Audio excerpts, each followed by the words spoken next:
നമസ്തേ. ജീവിതത്തിൽ ഭാഗ്യ അനുഭവങ്ങൾ വന്നു ഭവിക്കാത്തതായി ആരും തന്നെ ഉണ്ടാകില്ല. ചിലർക്ക് ചെറുപ്പത്തിൽ തന്നെ ഭാഗ്യാനുഭവങ്ങൾ വന്നു ഭവിക്കുന്നു. മറ്റു ചിലർക്ക് ജീവിതത്തിൻ്റെ അന്ത്യകാലത്തായിരിക്കും ഭാഗ്യം ഉദിക്കുന്നത്. ചിലർക്ക് മധ്യകാലത്തും ഭാഗ്യാനുഭവങ്ങൾ വർദ്ധിച്ചു വരുന്നു.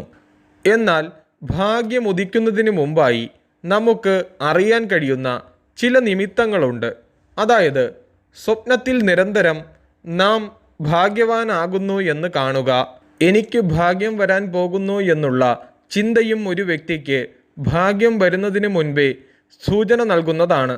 സ്വപ്നത്തിൽ നിരന്തരം നിങ്ങളുടെ ഇഷ്ടദേവതയെ കാണുന്നതും കുടുംബദേവതയെ കാണുന്നതും മഹാവിഷ്ണു, മഹാലക്ഷ്മി ഇവരെ കാണുന്നതും നിങ്ങളെ ഭാഗ്യവാനാക്കുന്നു.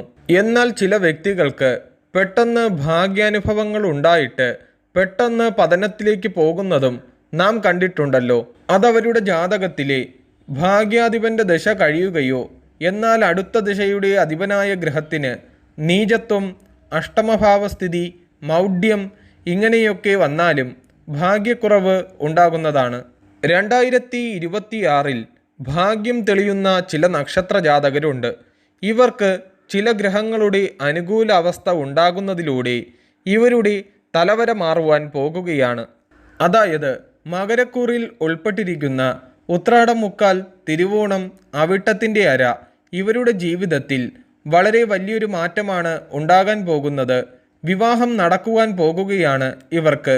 പുതിയൊരു പങ്കാളി വന്നു ചേരുകയും ജീവിതത്തിൽ ധനവർദ്ധനവും ഐശ്വര്യവും, ചില വിദേശ രാജ്യങ്ങളിൽ യാത്ര നടത്തേണ്ടതായി വരികയും പുതിയ പാർട്ട്ണർഷിപ്പ് ബിസിനസ്സുകൾക്ക് തുടക്കം കുറിക്കുകയും വിദേശത്ത് നിന്ന് പല സഹായ സഹകരണങ്ങൾ ലഭിക്കുകയും പുതിയ സുഹൃത്തുക്കൾ വഴി ജീവിതത്തിൽ പലവിധ അഭിവൃദ്ധിയും അംഗീകാരവും വന്നുചേരുന്നു. കർക്കിടകക്കൂറിൽ ഉൾപ്പെട്ട പുണർദം, കാൽ, പൂയം, ആയില്യം നക്ഷത്ര ജാതകർക്ക് ജീവിതത്തിൽ പുതിയൊരു വഴിത്തിരിവാണ് ഉണ്ടാകാൻ പോകുന്നത്. ശരീരപുഷ്ടിയും തൻ്റെ ആരോഗ്യത്തിൽ ശ്രദ്ധ പുലർത്തുകയും പുതിയ പ്രേമബന്ധങ്ങൾ വന്നു ഭവിക്കുകയും അപ്രതീക്ഷിതമായ നേട്ടങ്ങൾ ഉണ്ടാകുകയും ലോട്ടറിയിൽ നിന്നും ധനവർദ്ധനവുണ്ടാകുകയും പുതിയ ബിസിനസ്സുകൾക്ക് തുടക്കം കുറിക്കുവാൻ കഴിയുകയും ഫലമാകുന്നു. ഈ 2 കൂറിൽ ഉൾപ്പെട്ട നക്ഷത്ര ജാതകർക്കും പരിഹാരമായി വ്യാഴപ്രീതി വരുത്തേണ്ടതാണ്. അതായത് മഹാവിഷ്ണു ക്ഷേത്ര ദർശനവും മഹാവിഷ്ണുവിന് വിഷ്ണു സഹസ്രനാമാർച്ചനയും ഭാഗ്യസൂക്ത അർച്ചനയും നടത്തുന്നത് വളരെ ഉത്തമമാകുന്നു. അതുപോലെ ചില പുണ്യക്ഷേത്ര ദർശനങ്ങൾ നടത്തുന്നതും വളരെ ഉത്തമമായി കരുതപ്പെടുന്നു.